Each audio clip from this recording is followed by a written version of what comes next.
উপদেষ্টা পরিষদ থেকে বিতর্কিত উপদেষ্টা মাহফুজ আলমকে সরিয়ে দেওয়ার একটা উদ্যোগের গুঞ্জন শোনা যাচ্ছে। At the same time Mahfuz আলমকে এনসিপি থেকে, এনসিপির পাওয়ার স্ট্রাকচার থেকে মাইনাস করা হয়েছে। এটা আমরা আগে থেকেই বলে আসছি, কিন্তু মাহফুজ এখন নিজে মাইনাস হয়ে হতাশায় ক্ষোভে ফেসবুক পোস্ট দিয়ে বসেছেন। তার ফেসবুক পোস্টটা রহস্যময়। এটার তাৎপর্য অনেকে বুঝতে পারছেন না, বিশেষ করে জামাত শিবিরের লোকজন। আমি একটু তাফসীর করছি। দর্শক, মাহফুজ আলম ইংরেজিতে লিখেছেন, কারণ বাংলায় লিখলে আবার কমেন্ট বক্স ওপেন রাখলে খবর আছে। ইংরেজিতে লিখেছেন, কঠিন ইংরেজি, যাতে বুঝতে অসুবিধা হয়। আবার কমেন্ট বক্স অফ, আমি যেটা দেখতে পাচ্ছি, কমেন্ট করা যায় না। 25টা কমেন্ট আমি পাচ্ছি, মনে হয় অফ করার আগের কথা। এই যে দেখেন, একজন ছাত্রনেতা, একজন উপদেষ্টা কতটা বেকায়দায় থাকলে, কতটা ফেসিবাদী মানসিকতার হলে, ফেসিবাদী এই সেন্সে যে অন্যের বাক স্বাধীনতাকে স্বীকার করে না, এই কারণে কমেন্ট বক্স আটকে দেয়, অফ করে দেয়। কমেন্ট করার জন্য নিজে বলবে, কিন্তু অন্য কাউকে তার বক্তব্যে সমালোচনা করতে দিবে না। এই মাহফুজ আলম লিখেছেন, we don't need another proxy Maududist party in Bangladesh political landscape. There are already half a dozen proxies working. You won't add anything, rather redefine, reorganize and reclaim. আমি বাংলা একটু আপনাদেরকে বলি। বাংলাদেশের রাজনৈতিক দৃশ্যপটে আরেকটি মওদুদিপন্থী দলের প্রয়োজন নেই। ইতিমধ্যেই অর্ধ ডজন প্রক্সি কাজ করছে মওদুদিপন্থী দল হিসেবে। আর নতুন কিছু যোগ করেন না, বরং পুনর্নির্ধারণ, পুনর্গঠন আর পুনরুদ্ধার করুন, মানে নতুন কিছু করেন। মাহফুজ মওদুদিপন্থী দল হিসেবে কাকে মিন করেছেন? এখানে জামাত শিবিরের লোকজনের রিয়াকশন করা কিছু নেই। মওদুদিপন্থী দল, এটা মওদুদিবাদ বা এভাবে বলেন নাই।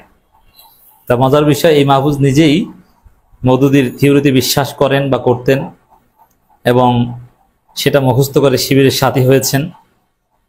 হোয়াটএভার, এখানে মওদুদিপন্থী প্রক্সি দল হিসেবে এনসিপি কে বলেছেন। এখন এনসিপি কে মওদুদিপন্থী প্রক্সি দল হিসেবে গালি দিলেন কেন? কারণ এনসিপি মাহফুজকে ধ্বংস করে দিয়েছে। একসময় এনসিপির কে নেতা হবে, এনসিপির কি সিদ্ধান্ত হবে, কোনটা গ্রহণ করবে কোনটা গ্রহণ করবে না, এগুলো ঠিক করতো মাহফুজ। মাহফুজের কনসার্ন ছাড়া এনসিপিতে কাউকে পোস্ট পজিশন দেওয়া যেত না, কোনো সিদ্ধান্ত হতো না, সবকিছু ঠিক করে দিতেন মাহফুজ। কিন্তু এখন এনসিপি মাহফুজকে গোনে না। মাহফুজপন্থীরা এখন কোণঠাসা। সর্বশেষ মাহফুজপন্থী আব্দুল কাদের যে ধরা খেয়েছে, মানে আসলে এখানে আরো একটা ব্যাখ্যা আছে। দেখেন, মওদুদিবাদ বা জামাতকে গালি দেয়, ঘৃণা ছড়ায় মাহফুজ, কিন্তু মাহফুজ নিজে কিন্তু জামাতের সাথে ঠিকই যোগাযোগ রাখে। আপনারা দেখেছেন আমির জামাতকে দেখতে গিয়েছে। আবারও আমি জানি জামাতের হাইকমান্ডের সাথে, লক্ষ্মীপুর জামাতের সাথে তার ভালো সম্পর্ক, ইন্টারেস্টিং। আবার সাদিক কায়েমের সাথেও নাকি ভালো সম্পর্ক, সাদিক কায়েমকে ভাই ভাই বলেন, আমি শুনেছি। মানে তার নিজের সম্পর্কের জায়গাটা ঠিক আছে, কিন্তু জামাত শিবিরের বিরুদ্ধে ঘৃণা ছড়িয়ে বা তার পক্ষ থেকে, মাহফুজের পক্ষ থেকে ঘৃণা ছড়ানো বিষয়ক দায়িত্ব পালন করে আব্দুল কাদেররা এত নির্যাতিত এবং অবদান রাখা নেতা হওয়া সত্ত্বেও লজ্জাজনক পরাজয়ের শিকার হন, মান সম্মান থাকে না। যেমন আপনারা দেখেছেন ডাকসুতে আব্দুল কাদেরের কি করুণ পরিণতি। এটা মাহফুজের অনুসারী হওয়ার কারণে আব্দুল কাদেরের এই ধ্বংস, এই পতন। নইলে আব্দুল কাদের যথেষ্ট ভালো করতেন, এমনকি কমপক্ষে সেকেন্ড হতেন, কম্পিট করতেন সাদিক কায়েমের সাথে, কিন্তু কম্পিটিশনে আসতে পারেন, হাজারের কম ভোট, লজ্জা মাহফুজের কারণে। কিন্তু মাহফুজ জামাতের আমিরের সাথেও যোগাযোগ রাখেন, আবার সাদিক কায়েম শিবিরের সভাপতি এদের সাথেও সম্পর্ক রাখেন, আবার তার বাবাকে বিএনপির ইউনিয়ন সেক্রেটারিও বানান। এটাও একটা ধান্দা। দেখেন, একজন উপদেষ্টার বাবা বিএনপির ইউনিয়ন সেক্রেটারি হবে, এটা মানানসই না। হয় তিনি বিএনপির বড় নেতা হবেন, কমপক্ষে উপজেলা বা জেলা। ইউনিয়ন সেক্রেটারি উপদেষ্টার বাবা, এটা হাস্যকর। এটা মাহফুজের প্ল্যানে হয়েছে, মাহফুজের অন্য ধান্দা আছে। কিন্তু এই যে বললাম যে বালপাক না হলে যেটা হয়, সবকিছু এলোমেলো করে ফেলে বেশি বুঝতে গেলে। তা এখন মাহফুজের যে এই বক্তব্য, মওদুদিস্ট পার্টি, মওদুদির প্রক্সি পার্টি, এটা এনসিপি কে বলেছেন। কেন বলেছেন? ওই যে মাহফুজের লোক যারা ছিল এনসিপিতে, আব্দুল কাদের এমনিতেই ধইঞ্চা জয় বাংলা, আবার মাহফুজের যে ঘৃণা, এর সাথে নাহিদ ইসলাম একমত ছিল না। নাহিদ ইসলামের রাজনীতি অনেকটা কনস্ট্রাকটিভ, হাসনাত আব্দুল্লাহ শারজিসরা মাহফুজপন্থী নয়, যার ফলে মাহফুজের এখন এনসিপিতে কোনো প্রভাব নাই। এনসিপিতে প্রভাব বিস্তার করছেন এখন সালেউদ্দিন সিফাত, আখতার হোসেন, নাহিদ ইসলাম, হাসনাত আব্দুল্লাহরা, যারা কেউই মাহফুজপন্থী নয়, যারা কেউ মাহফুজের কথায় চলে না, মাহফুজের কথায় উঠে বসে না, বরং মাহফুজের উল্টো লাইনে কথা বলতে। এই কারণে ক্ষিপ্ত হয়ে, ক্ষুব্ধ হয়ে, হতাশাগ্রস্ত হয়ে, মানে এনসিপি থেকে মাইনাস হয়ে এখন প্রকাশ্যে ফেসবুকে বলছে যে এনসিপি মওদুদির প্রক্সি পার্টি, মানে জামাতের বি টিম।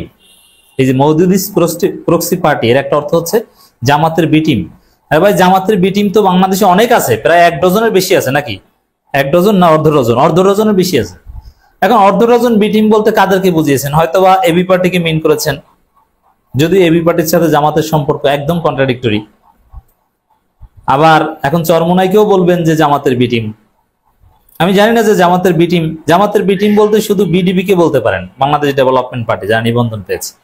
এছাড়া জামাতের বি টিম বলতে কোনো দল বাংলাদেশে নাই, এটা হচ্ছে সত্য কথা। যাই হোক, তো কমপক্ষে 6টা বা 5টা বি টিম কোথায় পেলেন আমি জানি না, এর কোনো ব্যাখ্যা তিনি দিতে পারবেন। অবশ্যই এবি পার্টিকে ইনক্লুড করেছেন, বা আরো কিছু খেলাফত মজলিস, আহমদ আব্দুল কাদেরের বাচ্চু এই টাইপের কিছু দলকেও মওদুদির প্রক্সি পার্টি, মওদুদিস প্রক্সি পার্টি বলে থাকতে পারেন। তো সেখানে এনসিপি কে এখন মওদুদির প্রক্সি পার্টি বা জামাতের বি টিম হিসেবে ঘোষণা দিলেন মাহফুজ। কি জন্য? এনসিপি থেকে, এনসিপির ইন্টারনাল পাওয়ার স্ট্রাকচার থেকে মাইনাস হয়ে। শুধু এটা না, এই হতাশাটা কেন সামনে আনলেন?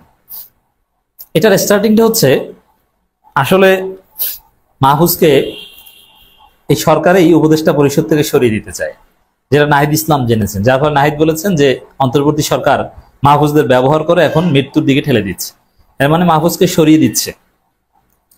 মাহফুজের উপর যুক্তরাজ্যে হামলা চেষ্টা, কিন্তু অন্তর্বর্তীকালীন সরকার বিবৃতি দেয় না, কেউ বিবৃতি দেয় না, কেউ পাশে দাঁড়ায় না।